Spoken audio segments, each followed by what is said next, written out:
Welcome to all exam अड्डा। चलिए मैं आपके लिए लेके आया हूँ टॉप न्यूज़। भारतीय वैज्ञानिकों ने खोजा कोरोना का जीनोम। तो इस न्यूज़ में आपके लिए बहुत महत्वपूर्ण चीज़ है, जीनोम क्या होता है, उत्परिवर्तन क्या होता है, ये सब मैं आपको वीडियो में बताऊंगा। अच्छा लगे तो लाइक शेयर सब्सक्राइब कमेंट जरूर कीजिएगा। चलिए दोस्तों स्टार्ट करते हैं। क्या है न्यूज़, तो देखिए भारतीय वैज्ञानिकों ने खोजा कोरोना का जीनोम। अब इससे दोस्तों लाभ क्या होगा, तो वैक्सीन बनाने में मदद मिलेगी दोस्तों अब आप देख सकते हैं यहाँ पे दिया, स्वास्थ्य विभाग की प्रधान सचिव डॉक्टर जयंती राव ने कहा कि वैज्ञानिकों ने कोरोना वायरस के मूल कारण को खोज लिया है वायरस के मूल को खोज लिया है और कोविड-19 में अब तक 9 म्यूटेशन पाए गए हैं। अब दोस्तों ये दोनों स्टेटमेंट समझने के लिए दो महत्वपूर्ण चीज समझना जरूरी है। पहला कि जीनोम क्या होता है और दूसरा म्यूटेशन क्या होता है। तो आइए मैं आपको बताता हूँ जीनोम क्या होता है। तो दोस्तों आपको जीनोम समझना है तो सबसे पहले डायग्राम समझना होगा। जैसे मानव शरीर में बहुत सारे सेल्स पाए जाते हैं, तो दोस्तों आप जो सेल्स होता है वो structural and functional unit of life होता है और आप जानते हैं जैसे क्रियात्मक और संरचनात्मक इकाई होता है दोस्तों। अब दोस्तों आपको मालूम है इसकी खोज रॉबर्ट हुक ने 1665 में की थी दोस्तों। अब आप देखिए एक सेल है, एक सेल के अंदर क्या होता है दोस्तों, केंद्रक होता है, न्यूक्लियस होता है, उसके अंदर एक गाढ़ा पदार्थ होता है जिसको क्रोमेटिन कहा जाता है दोस्तों।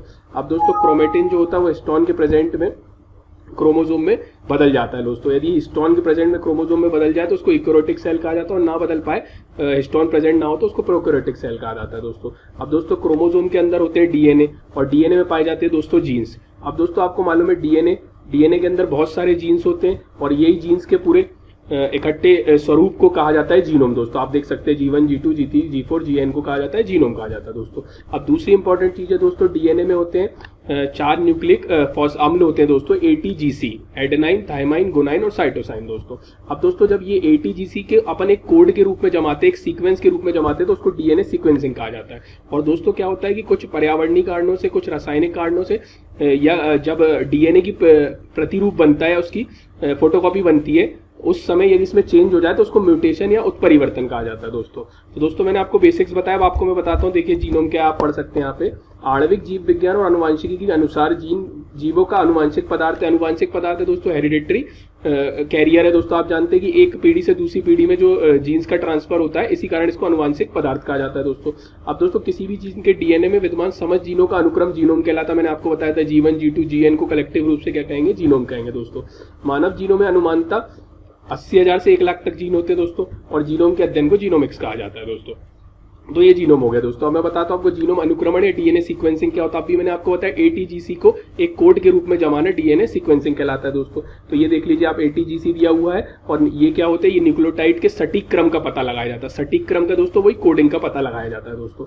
अब दोस्तों ये सब चीज क्यों की जा रही है, क्योंकि दोस्तों क्या होता है, किसी भी कारण से आपके जो डीएनए में जो सीक्वेंसिंग यदि वो गड़बड़ा जाती है तो उससे विकार उत्पन्न होता है, बीमारी उत्पन्न होती है। और इसकी स्टडी या इसको जानने से क्या होता है, वो विकार को आप दवाई के माध्यम से ठीक कर सकते हैं और आने वाली पीढ़ी को रोगमुक्त कर सकते हैं दोस्तों। चलिए दोस्तों अब आगे बढ़ते हैं। अब मैं आपको बताता हूं दोस्तों म्यूटेशन क्या होता है। दोस्तों म्यूटेशन क्या है, एक सिंपल लैंग्वेज में बोलते हैं परिवर्तन। अभी मैंने आपको बताया था डीएनए में ATGC है, यदि उसमें कोई भी विकार उत्पन्न हो जाए, कोई गड़बड़ी हो जाए तो उसको क्या बोलते हैं, उसमें परिवर्तन हो गया तो उसको म्यूटेशन कहा जाता है। लेकिन म्यूटेशन कभी सकारात्मक होता है और कभी नकारात्मक होता है दोस्तों। चलिए आइए देखते हैं। आप दोस्तों यहाँ पे फोटो में देख सकते हैं ये डीएनए की सीक्वेंसिंग दी हुई है। यहाँ देखिए बिफोर दिया हुआ है, मतलब यूवी रेस के पहले की बात है। यूवी रेस उसके अंदर चली गई, उसने उसकी कोडिंग को बिगाड़ दिया, तो आफ्टर में आप देख सकते हैं विकार उत्पन्न हो गया दोस्तों। यहाँ विकार उत्पन्न हो गया। आप इसी के लिए से क्या करते हैं, दवाई बनाई जाती है, वैज्ञानिक रिसर्च करते हैं और इसका निराकरण करने का प्रयास करते हैं दोस्तों। आइए देखिए उत्परिवर्तन की डेफिनेशन।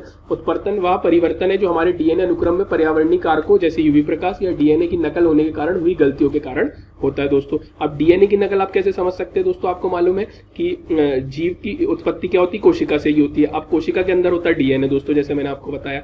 तो अब जब नया जीव उत्पन्न होता है तो दोस्तों उसकी डीएनए माता पिता से जो होता है डीएनए की जो कॉपी होती है या फोटोकॉपी होती है वो जाती है बच्चे में। तो दोस्तों जब डीएनए खुद का खुद नहीं चला जाता, डीएनए की एक फोटोकॉपी बनती है और वो जाती है। तो दोस्तों जो डीएनए की फोटोकॉपी बनी है उसी को यहाँ पे बोल रहा है डीएनए की नकल। और जब बनती है तब कुछ गड़बड़ी हो जाती है तो उससे भी क्या होता है, म्यूटेशन हो जाता है, परिवर्तन, और उससे भी विकार उत्पन्न हो सकते हैं दोस्तों। चलिए दोस्तों अब मैंने आपको ये बता दिया। अब दोस्तों ये जो विकार उत्पन्न होते हैं, यदि कोशिका किसी भी क्षति को पहचान सकती है और जोत परिवर्तन हो सकती है और स्थायी होने से पहले इसकी मरम्मत कर सकती है। तो दोस्तों मैंने आपको जैसे बताया कि ATGC जो है वो परिवर्तन से गुजरते हैं, तो प्रोटीन में भी परिवर्तन होता है और फिर कोशिका जो है इस परिवर्तन को पहचान लेती है। यदि इसमें कोई क्षति हो रही तो वो उसको पहचान के उसका निराकरण कर सकती है, उसका मरम्मत कर सकती है दोस्तों। चलिए दोस्तों, अब मैं बताता हूँ आपको म्यूटेशन के लाभ और हानि दोनों हो सकते हैं दोस्तों। तो लाभ क्या हो सकते हैं दोस्तों? यदि म्यूटेशन होता है दोस्तों तो परिवर्तन कभी कभी अच्छा भी होता है। जैसे आने वाली पीढ़ी जो है मौसम को अडॉप्ट करने के, जलवायु को अडॉप्ट करने के लिए अनुकूल हो जाती है कई बार उत्परिवर्तन के कारण। तो दोस्तों एडॉप्टेशन एक बहुत अच्छी चीज हो सकती है, जो आपने जानते कि डार्विन ने भी बोला था, सर्वाइवल ऑफ द फिटेस्ट। दूसरी चीज है दोस्तों, इटली की आबादी में पाए जाने वाले एक अनूठा उत्परिवर्तन उन्हें एथेरोस्क्लेरोसिस बीमारी से मुक्त करता है दोस्तों। तो दोस्तों देखिए, परिवर्तन हो रहा है और उनको इस बीमारी से निजात पाया जा रहा है दोस्तों। ये बीमारी क्या है? जहां रक्त वाहिकाओं में वसायुक्त पदार्थ का निर्माण होता है दोस्तों। अब दोस्तों हानि क्या? तो हानि से आप परिचित है दोस्तों, कैंसर जैसी बीमारी एक म्यूटेशन के कारण ही उत्पन्न होती है दोस्तों, जिसमें कोशिका चक्र को नियंत्रित करती है दोस्तों, पूरी कोशिका चक्र को नियंत्रित कर लेती है कैंसर बीमारी। दूसरी चीज दोस्तों, आपको मालूम है कि उत्परिवर्तन एक जीन में भी हो सकता है, एक से ज्यादा जीन में भी हो सकता है दोस्तों। तो इसके कारण क्या होता है? अनुवांशिक विकार उत्पन्न होता है। उसमें से एक एग्जांपल दिया यहाँ पे, सिस्टिक फाइब्रोसिस, जो एक या अधिक जीन में परिवर्तन के कारण उत्पन्न होता है दोस्तों। तो दोस्तों मैंने आपको जीनोम और उत्परिवर्तन समझाने की कोशिश करी। अब आपको जो न्यूज है, जो रिसर्च है, वो बहुत अच्छे से समझ आएगी। आप यहाँ देख सकते हैं, Gujarat biotechnology research centre GBRC के वैज्ञानिकों ने कोरोना वायरस के पूरे जीनोम सीक्वेंस को खोज लिया दोस्तों। अब दोस्तों मैंने आपको जैसे बताया, जीनोम का सीक्वेंस, जो जीनोम में सीक्वेंसिंग की गई है, वो यदि जान लेंगे तो उसको मूल, अपन ने बेसिक स्ट्रक्चर जान लिया। तो दोस्तों अब इस रिसर्च से क्या फायदा होगा? अपन कोरोना वायरस के मूल कारण को या मूल उसके ढांचे को जान पाएंगे, ताकि जैसे उसकी जो ATGC होंगे फॉर एग्जांपल, उसको जान के अपन उसके लिए दवाई बना सकेंगे उसी की नकल की, और उसको जाके रोक सकेंगे दोस्तों। चलिए दूसरे पॉइंट की तरफ बढ़ते हैं दोस्तों। ये रिसर्च कैसे की? तो लोगों के सैंपल लिए जो कोरोना पॉजिटिव थे, लगभग 100 लोगों के सैंपल लिए दोस्तों अंदाजन। उसके बाद दोस्तों GBRC के निदेशक हैं चैतन्य जोशी जी ने बताया है कि एक माह में 2 बार परिवर्तन हो गया। आप देखिए दोस्तों, 2 बार परिवर्तन मतलब 2 बार म्यूटेशन। तो कोरोना वायरस में 1 महीने में 2 बार परिवर्तन हो चुका है दोस्तों। अभी तक टोटल इसमें 9 म्यूटेशन हो चुके हैं दोस्तों। 6 पहले पता लगा लिए गए थे, 3 अब पता लगाए गए दोस्तों।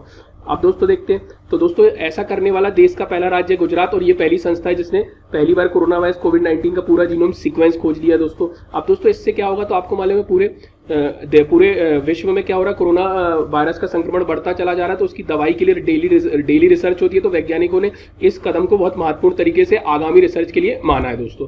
चलिए दोस्तों, अब आप देखते हैं कि इन सबसे लाभ क्या होगा दोस्तों। तो आपको मालूम, मैंने अभी आपको बताया DNA सीक्वेंसिंग क्या होता है, किसी भी व्यक्ति के मूल या बेसिक स्ट्रक्चर को आप जान सकते हैं दोस्तों। तो शोध से कोविड की हिस्ट्री पता चल जाएगी दोस्तों। हिस्ट्री कैसे पता चल जाएगी? कहां से उद्भव हुआ, क्या उसका DNA का मूल स्ट्रक्चर था, उसमें 9 बार म्यूटेशन हुआ दोस्तों। तो अपन बैक ट्रेस करके उसको उसके मूल फर्स्ट म्यूटेशन तक पहुंच पाएंगे दोस्तों, और दवा बना पाएंगे और इस बीमारी से निजात दिला पाएंगे दोस्तों। उसके जो लोग टारगेट है उनको खत्म कर पाएंगे, उनमें इस बीमारी को खत्म कर पाएंगे दोस्तों। चलिए दोस्तों, तो ये था मेरा पूरा वीडियो। अच्छा लगा तो लाइक शेयर सब्सक्राइब कमेंट जरूर कीजिएगा दोस्तों। DNA RNA से संबंधित कोई भी जानकारी चाहिए कमेंट करके बताइएगा, मैं वीडियो लाके आपको बता दूंगा दोस्तों। और एंड में चलते चलते बहुत इंपॉर्टेंट चीज बनाना चाहूंगा, जो अभी चल रही, जो आपके लिए बहुत महत्वपूर्ण है, कोरोना अपडेट। स्वास्थ्य मंत्रालय ने आंकड़े जारी किए हैं, 13,387 संक्रमित हो गए लोग भारत में, और दोस्तों मरने वालों की संख्या का आंकड़ा 437 पहुंच चुका है।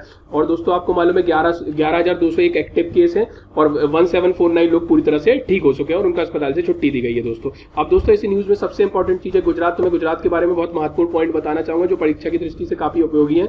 तो गुजरात के जो CM है विजय रूपाणी जी है दोस्तों, राजधानी गांधीनगर है, राज्यपाल आचार्य देवव्रत जी है, विशेषता गिर राष्ट्रीय उद्यान है, आप जानते हैं एसिटिक लॉयन के लिए फेमस है गिर राष्ट्रीय उद्यान।